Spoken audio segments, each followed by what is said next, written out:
Hello and welcome to SatTV Week, the news programme for the international satellite industry. In this week's programme, Tricia looks at the recent launch developments, Gabby has the latest news headlines, Georgina reports on a major rebranding exercise, and Brian Dolby talks to Nick Parsons of Pilatus about optical switching and its relevance to the satellite industry. But first, Speedcast has signed a multi-year agreement with Arab Satellite Communications Organisation for new capacity on the Arabsat 5C satellite. The new service addresses the growing demand from Speedcast's natural resource customers and marks the continuation of the company's expansion into the African and Middle East regions. Arabsat 5C was selected for the new service due to its strong coverage in the Northern and Central Africa, as well as strong coverage in the Middle East. Speedcast selected the C-band spectrum due to the high signal reliability and broad coverage areas, which make the service ideally suited for addressing connectivity requirement among natural resource customers with critical communication needs. Now here is Gabby with the news headlines. Yahsat is to implement Newtek's Flex ACM technology for its high-speed Ka-band IP trunking service. The new agreement will support Yahsat's new business service, Yah-Carrier, which is set to be the region's first Ka-band IP trunking service.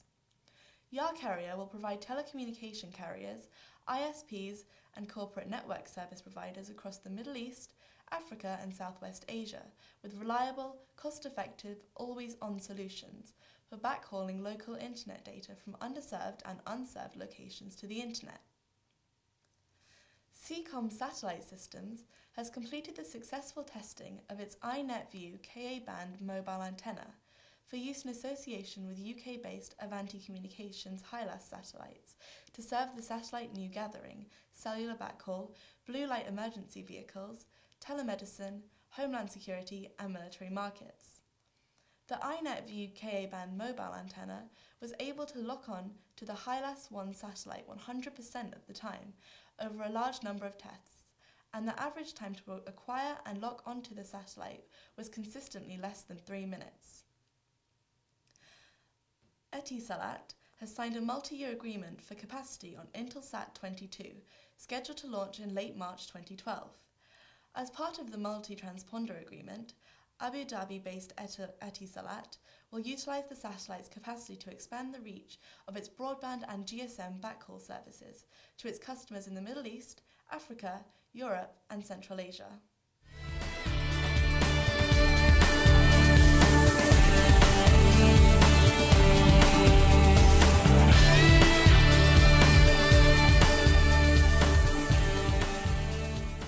Last week, Brian Dolby caught up with CTO of Pilatus, Nick Parsons, to ask him about optical switching and its relevance to the satellite industry. Nick, you've got a new development announced today in optical switching, which is of direct interest to the satellite industry. Can you give us a bit more detail? Yes, Brian. A number of our customers use fibre optic cables to transmit RF signals between the base station antennas and the control rooms, and what they found is that once they have their RF signals in optical form modulated onto an optical carrier, it makes sense to switch, route those signals optically, because you get better performance and better crosstalk isolation, for example, than you would from a traditional RF switch. So we've found that we have significant benefits in that type of application and are deployed in a number of satellite ground stations around the world. Now, what is the new product that you're launching? You're announcing it today, but it's going to be shown for the first time at an exhibition in America called OFC. Yeah, that's right. So to date, our optical switch technology has scaled from just 4x4 fibre ports up to 96x96 fibre ports, and what we're announcing today is a doubling of that maximum port count up to 192x192 fibre ports. So that gives a significant increase to the flexibility that we're able to add to a fibre network, and including an RF analog optical fibre network without impacting significantly the overall power budgets. We add less than 1 dB of loss to any optical path, and so that means that we don't impair the RF signals that are being transmitted through the optical switch, and so we can add that routing flexibility at the optical layer, which gives you much better performance than you would get from a standard RF switch.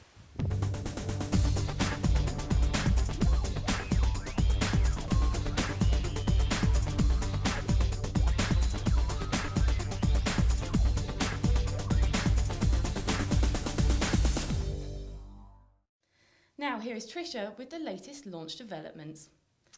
The Navy's first mobile user objective system satellite launched successfully on February the 24th from Cape Canaveral Air Force Station and is scheduled to obtain initial capability along with its associated ground system this year. Lockheed Martin was the prime contractor and systems integrator.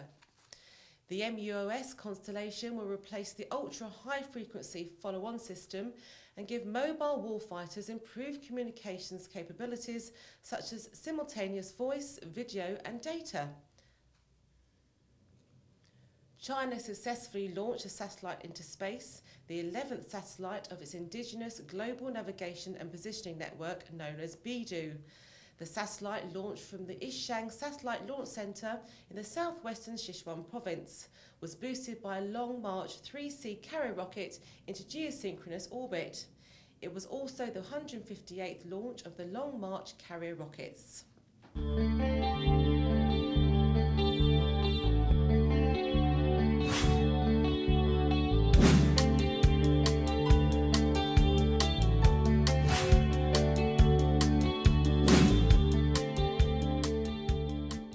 And finally, it is not often companies with a 40-year heritage change their name, but Gabby looks at one company that has done just that. The recently acquired GE Satcom has formally changed its name to Signalhorn.